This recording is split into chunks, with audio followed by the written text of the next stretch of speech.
भगवान विष्णु ने क्यों लिया था धरती पर अवतार? ब्रह्मा की किन गलतियों के कारण हुई थी वेदों की चोरी? पूरे विश्व में अज्ञानता क्यों फैली थी? मत्स्य अवतार की कथा, इन सब बातों को जानेंगे इस वीडियो में। नमस्कार दोस्तों, ज्ञानगंगा यूट्यूब चैनल पर आपका स्वागत करता हूं। मत्स्य अवतार भगवान विष्णु के प्रथम अवतार है। मछली के रूप में अवतार लेकर भगवान विष्णु ने एक ऋषि को सब प्रकार के जीव जंतु एकत्रित करने के लिए कहा, और पृथ्वी जब जल में डूब रही थी तब मत्स्य अवतार में भगवान ने उस ऋषि की नाव की रक्षा की। इसके पश्चात ब्रह्मा ने पुनः जीवन का निर्माण किया। एक दूसरी मान्यता के अनुसार एक राक्षस ने जब वेदों को चुराकर सागर की अथाह गहराई में छुपा दिया, तब भगवान विष्णु ने मत्स्य रूप धारण करके वेदों को प्राप्त किया और उन्हें फिर से स्थापित किया। मत्स्य अवतार की कथा। एक बार ब्रह्मा जी की असावधानी के कारण एक बहुत बड़े दैत्य ने वेदों को चुरा लिया। उस दैत्य का नाम हयग्रीव था। वेदों को चुरा लिए जाने के कारण ज्ञान लुप्त हो गया। चारों ओर अज्ञानता का अंधकार फैल गया और पाप तथा अधर्म का बोलबाला हो गया। तब भगवान विष्णु ने धर्म की रक्षा के लिए मत्स्य रूप धारण करके हयग्रीव का वध किया और वेदों की रक्षा की। भगवान ने मत्स्य का रूप किस प्रकार धारण किया, इसकी विस्मयकारिणी कथा इस प्रकार है।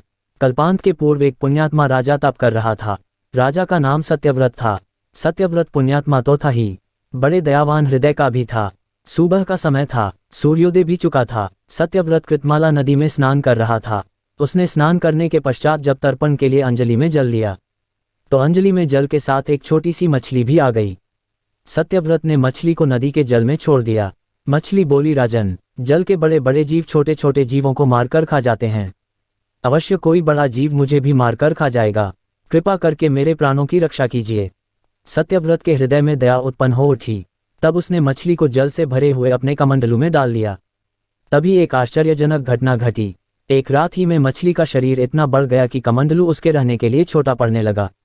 दूसरे ही दिन मछली सत्यव्रत से बोली, राजन, विस्मयादिबोधक चिन्ह, मेरे रहने के लिए कोई दूसरा स्थान ढूंढिए, क्योंकि मेरा शरीर बढ़ गया है।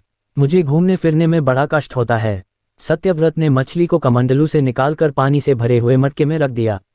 तब यहाँ भी मछली का शरीर रात भर में ही मटके में इतना बढ़ गया कि मटका भी उसके रहने के लिए छोटा पड़ गया। दूसरे दिन मछली फिर से सत्यव्रत से बोली, राजन, मेरे रहने के लिए कहीं और प्रबंध कीजिए, क्योंकि मटका भी मेरे रहने के लिए छोटा पड़ रहा है। तब सत्यव्रत ने मछली को निकालकर एक सरोवर में डाल दिया। तब सरोवर भी मछली के लिए छोटा पड़ गया। तब इसके बाद सत्यव्रत ने मछली को नदी में डाल दिया और फिर उसके बाद समुद्र में डाल दिया। समुद्र में भी मछली का शरीर इतना अधिक बढ़ गया कि मछली के रहने के लिए वह छोटा पड़ गया। फिर मछली पुनः सत्यव्रत से बोली, राजन, ये समुद्र भी मेरे रहने के लिए उचित नहीं है। मेरे रहने की व्यवस्था कहीं और कीजिए। अब सत्यव्रत विस्मित हो उठा। उसने आज तक ऐसी मछली कभी नहीं देखी थी।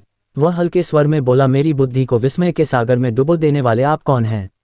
मत्स्य रूपधारी श्रीहरि ने उत्तर दिया, राजन, हयग्रीव नामक दैत्य ने वेदों को चुरा लिया है। जगत में चारों ओर अज्ञान और अधर्म का अंधकार फैला हुआ है। मैंने हयग्रीव को मारने के लिए ही मत्स्य का रूप धारण किया है। आज से 7वें दिन पृथ्वी प्रलय के चक्र में समा जाएगी। समुद्र उमड़ उठेगा, भयानक दृश्य होगी। सारी पृथ्वी पानी में डूब जाएगी। जल के अतिरिक्त कहीं कुछ भी दिखाई नहीं देगा। आपके पास एक नाव पहुंचेगी। आप सभी अनाजों और औषधियों के बीजों को लेकर सप्त ऋषियों के साथ नाव पर बैठ जाएगा। मैं उसी समय आपको फिर से दिखाई पड़ूंगा और आपको आत्मतत्व का ज्ञान प्रदान करूंगा। सत्यव्रत उसी दिन से हरि का स्मरण करते हुए प्रलय की प्रतीक्षा करने लगे। 7वें दिन प्रलय का दृश्य उपस्थित हो उठा। समुद्र भी उमड़कर अपनी सीमाओं से बाहर बहने लगा। भयानक वृष्टि होने लगी। तब थोड़ी ही देर में सारी पृथ्वी पर जल ही जल हो गया। संपूर्ण पृथ्वी जल में समा गई। उसी समय एक नाव दिखाई पड़ी। सत्यव्रत सप्त ऋषियों के साथ उस नाव पर बैठ गए। उन्होंने नाव के ऊपर संपूर्ण अनाजों और औषधियों के बीज भी भर लिए। तब नाव प्रलय के सागर में तैरने लगी। प्रलय के उस सागर में उस नाव के अतिरिक्त कहीं भी कुछ भी नहीं दिखाई दे रहा था। सहसा मत्स्य रूपी भगवान प्रलय के सागर में दिखाई पड़े।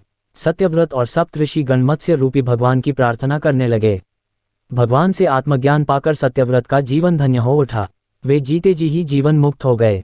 प्रलय का प्रकोप शांत होने पर मत्स्य रूपी भगवान ने हयग्रीव को मारकर उससे वेद छीन लिए। भगवान ने ब्रह्मा जी को पुनः वेद दे दिए।